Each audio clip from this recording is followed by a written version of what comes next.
Alors, aujourd'hui, on va s'intéresser à un vrai phénomène, la série de Kyla Stone, Au bord de l'effondrement. Une série qui cartonne dans les ventes, mais qui divise énormément ses lecteurs. Et ce commentaire, il résume tout, non? Ça vient de Reddit, et franchement, ça met le doigt sur ce que ressentent des tas de lecteurs. C'est ce paradoxe assez fou qu'on va essayer de comprendre ensemble. Bon, le post-apo, ce n'est pas un genre nouveau. Alors qu'est-ce qui fait que cette série sort vraiment du lot? Eh bien, le coup de génie de l'autrice, c'est de mélanger deux choses qu'on voit rarement ensemble.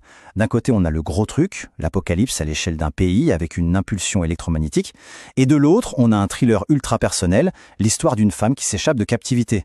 Et ce mélange, apparemment, c'est du jamais vu pour certains critiques. C'est vraiment ça, son premier point fort. Imaginez un peu le truc. Le monde entier part en vrille, et pour cette femme, Anna, c'est sa seule chance de s'en sortir. Sauf que dehors, ce n'est pas la liberté qui l'attend. C'est le chaos, un hiver glacial, et surtout, le psychopathe qui l'a enfermé est toujours à ses trousses. Franchement, comme point de départ, c'est difficile de faire plus prenant. Ok, maintenant, voyons ce qui met tout le monde d'accord. Ce qui fait que les gens, ils en redemandent. Alors, premier point, et ce n'est pas rien, le succès. On parle d'une série qui a squatté le top 50 des best-sellers d'Amazon, et dans le monde du livre aujourd'hui, c'est juste énorme. Et les chiffres parlent d'eux-mêmes. Même avec toutes les critiques qu'on va voir, l'accueil général est incroyable. Sur Goodreads, on a 90% des lecteurs qui mettent 4 ou 5 étoiles. C'est fou. Ça pose question quand même. Alors qu'est-ce qui plaît tant? Le mot qui revient tout le temps, c'est réalisme. Les lecteurs adorent le fait que l'autrice ne triche pas, qu'elle va dans les détails crus de la survie. On ressent le froid, la faim, l'angoisse de devoir trouver de quoi manger. Tous ces petits détails d'un quotidien sans électricité, ça rend l'histoire hyper immersive. Bon, l'intrigue est géniale, le réalisme est top, mais alors d'où vient le problème?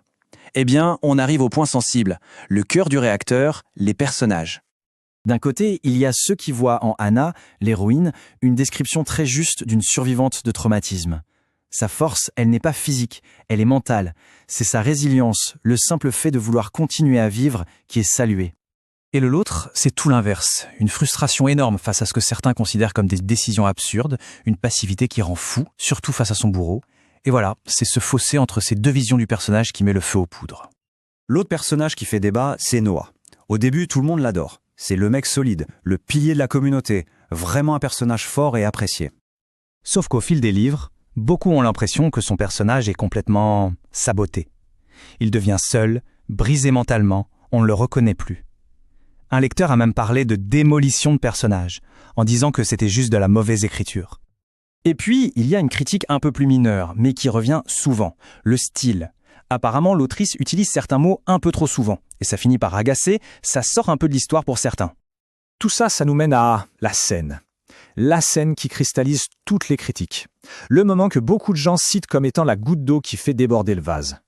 Imaginez, pendant des livres et des livres, on attend ça. La confrontation finale entre Anna et Pike, son tortionnaire. La tension est à son maximum. Alors, regardons ce qui se passe. Anna a Pike dans son viseur, à 3 mètres. Elle tire et le rate, ou presque. Elle les raflait juste. Ensuite, course-poursuite. Elle arrive à le poignarder une seule fois, puis elle lâche le couteau et s'enfuit. Et à la fin, ce n'est même pas elle qui le termine, c'est son chien.